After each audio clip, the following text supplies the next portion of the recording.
Hello student, you are welcome in our SST class. I am Madhuri Maradwaj. I am your SST teacher. Today we are going to study about our chapter number 4. Chapter number 4, Colonialism and Tribal Societies. इस chapter में हम क्या क्या पढ़ेंगे, पहले ये देख लेंगे ट्राइबल ऑफ इंडिया, हमारे इंडिया के ट्राइबल्स के बारे में। उसके बाद लाइफ ऑफ द ट्राइबल्स की लाइफ कैसी थी उनके बारे में पढ़ेंगे। Impact of the colonial rules on the tribal society, colonial rule का ट्राइबल सोसाइटी पर क्या असर पड़ा।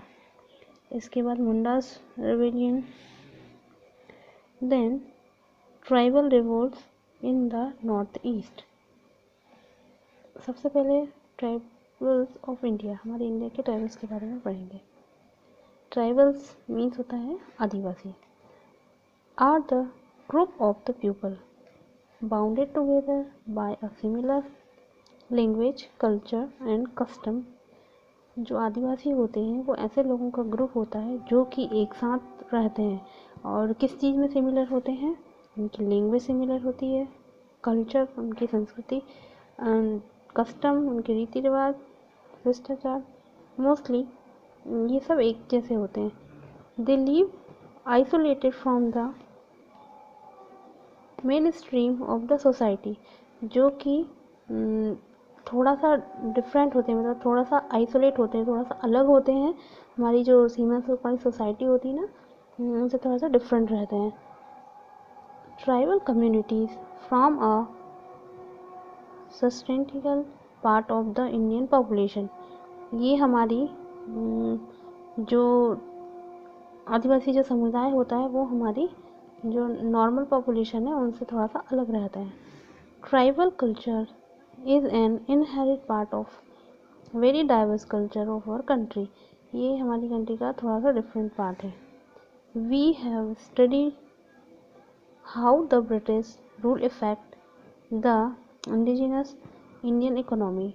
हम इसमें पढ़ेंगे कि जो ब्रिटिश थे उनके रूल का किस प्रकार से इंडियन इकोनॉमी पर असर पड़ा। Let's find out how the British rule effect life of the tribal people. British rule ने हमारे आदिवासियों की लाइफ को किस तरह से प्रभावित किया। लाइफ ऑफ ट्राइबलों की life. The tribal were the involve in a number of the activities of their sustenance of rough life of the forest. Some of these activities are as following. उनकी कुछ एक्टिविटीज नीचे दी गई हैं। सबसे पहले है कल्टीवेशन ऑफ फूड का cultivation. The tribals practice झूम कल्टीवेशन और द शिफ्टिंग कल्टीवेशन। जो ट्राइबल्स लोग थे वो या तो झूम कृषि करते थे या फिर शिफ्टिंग कृषि करते थे। In this small patches of the land were burned in the forest to clear them. उसके लिए जो भूमि का छोटा सा हिस्सा होता था उसे जला दिया जाता था फॉर कल्टीवेशन के लिए। The ashes obtain from the content potash. अब जो उससे जलाने से जो ऐश प्राप्त होती थी, मतलब जो राख प्राप्त होती थी, उसमें पोटाश की मात्रा मिली हुई होती थी। And was used to fertilise the soil. और इसका यूज जो मिट्टी है उसको फर्टिलाइज करने में किया जाता था। Sunlight for the crops was assured by the cutting the tree top. Tree के जो टॉप वाला हिस्सा था उसको सनलाइट के लिए काट दिया जाता था। द सीड्स वर ब्रॉडकास्टेड और scattered on the field instead of sowing. बीज को बोने के बजाय उनको बिखेर दिया जाता था। Once the crop was ready for harvest. और एक बार जब जो क्रॉप हार्वेस्ट होने के लिए तैयार हो जाती थी, the tribal move on the another track of land. तो जो ट्राइबल थे वो दूसरी लैंड पर पहुंच जाते थे। The field already cultivated was left fallow the many years to enable its regain its fertility.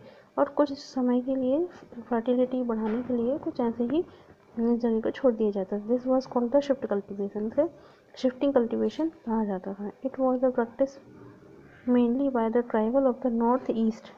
ये कहाँ की बात है, नॉर्थ ईस्ट साइड ऐसा किया जाता था। इन द सेंट्रल इंडिया, और सेंट्रल इंडिया में भी ऐसे किया जाता था। They keep moving from fertilise land to another and thus sustain themselves, अपने आप को कंटिन्यू बनाने के लिए, सस्टेन बनाने के लिए वो उस जगह से हट जाया करते थे। इसके बाद हम पढ़ेंगे hunting and the food gathering. We will continue tomorrow. Thank you so much class.